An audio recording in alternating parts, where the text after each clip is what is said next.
So guys, we are here with your This Week in Destiny breakdown video. In this one we get a lot of information about how power levels are going to be changing in the final shape, as well as Pantheon, which releases next week, a reminder of the final Iron Banner this season, and more. We'll jump into all the details as usual, but before we do, as always, if you enjoyed the video, be sure to leave a like and hit that subscribe button if you haven't done so already, as it's free to do and helps me out here a ton.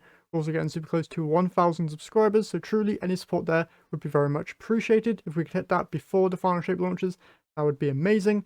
And if you think this video would help out a friend, consider sharing the video with them as well. But with all that being said, let's jump straight into this week's TWID. They first of all talk about the new trailers that they dropped. So they did a Journey into the Traveler trailer, and then they've also done smaller trailers for the different enemies coming in the final shape. They've got one for the Harbinger and the Weaver, the Husk and the Grim.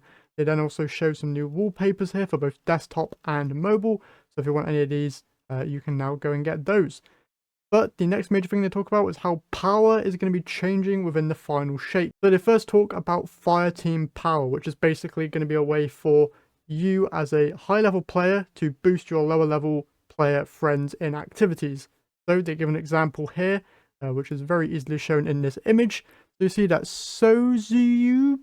You see, okay, I don't know how to say their name, but the top character here is at 2000 power, and the other two characters aren't at 2000 power, they're at 1950.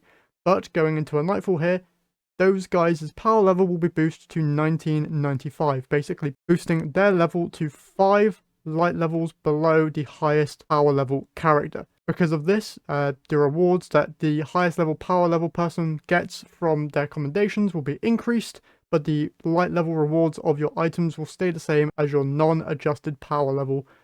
So it's just a way for more people to play together, which is awesome. They go into more detail here in the TWID, so if you want to read every little bit about it, you can, but that's just a brief breakdown of it, basically just to make playing with friends easier in select activities. Next, they go on to say that they are removing power limits from legacy gear. This is basically unsunsetting certain items, which is great unless you've already dismantled them.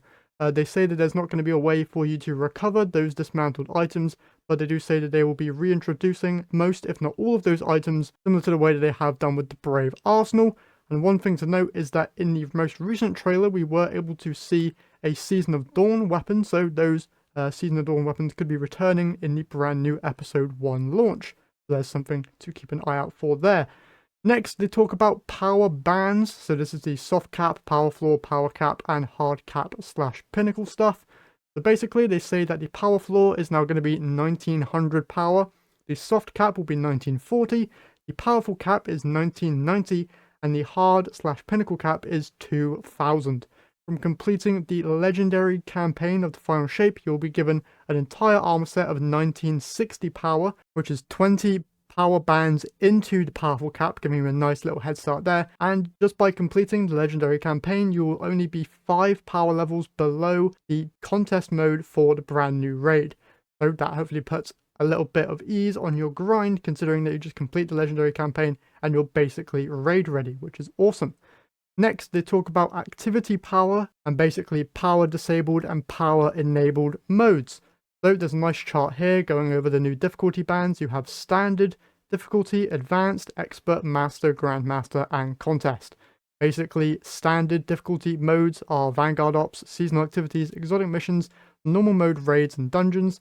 Advanced difficulty tiers, or previously known as Hero, will be 1995 power, and those will basically just be Nightfalls. Expert, previously known as Legend, is 2005 power, which is Nightfalls, Lost Sectors, seasonal activities, and higher level exotic missions. Then you've got Master difficulty stuff at 2010 power, being Nightfalls, Lost Sectors, raids, and dungeons. Grandmaster Nightfalls at 2020 power, and then Contest mode will be at 1965 power, which is only effective for the day 1 raid. So just some new difficulty settings there for the game, which is awesome. But they do say that stuff like Deep Dives, Coil, and Onslaught, their difficulty as you progress into different tiers of the activity will be remaining the same as it is now. Next, they go on to talk about artifact power bonus and how that basically isn't really changing, apart from the fact that they're adding more seasonal challenges due to the fact that episodes are going to be a lot longer, and they're doing a little bit of rebalancing for the XP rewarded through those challenges. Next, they talk about account-wide power, which is quite cool. So starting in the final shape, the gear rewards you earn on any character will drop with a power level relative to the highest power character on your account. So level up is the power of your hunter, and when you switch over to your Titan or Warlock, the gear rewards will be around your hunter's level, which is a great way to just boost up your lower level characters there. Very, very awesome. They do also state that because cross-character power progression is now intrinsic to the game, power boosts are no longer offered for sale. Campaign skips will still be available for alt characters, but these changes aim to make switching between characters and classes easier than ever before. Next up, they talk about reward power. So finally, they're doing some changes to ritual playlist stuff. So for some time, select activities such as ritual playlists have had a chance to drop a powerful reward with +1 power for players between the soft cap and the powerful cap. In the final shape, they're extending this beyond those select activities to just about every reward source in Destiny 2. This change will help players gradually reach the power cap no matter what activities they choose to play, so you aren't limited to just weekly available power rewards, which is awesome. And then finally, they also state that all purchase items from vendors will now drop at no lower than 3 power below your highest possible power, and items reacquired from collections will now be 5 below instead of all the way down at the power floor. More stuff about Pantheon here. They have a creator challenge going on.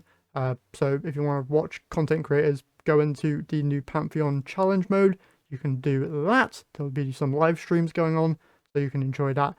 Next, they talk about hardware, which is a brand new Crucible game mode coming to Crucible Labs, which is no abilities and weapons only kind of thing. So if you're interested in that, have fun with that mode in Crucible Labs. And then they talk about Iron Banner arriving on April 30th. This will be the final Iron Banner, so make sure to grab any rewards from that. There's a cosplay event going on as well, and you can once again buy the Archie plush if you have done the Archie quest, which I do have a guide for. So go and watch that if you haven't done that. And that is it for this week's Twid. A lot of information there, which is very good. So leave your thoughts about it in the comment section down below. And hope you guys enjoyed. If you did, leave a rating down below, hit the subscribe button. But that's it here from me today. So I'll catch you all in the next one.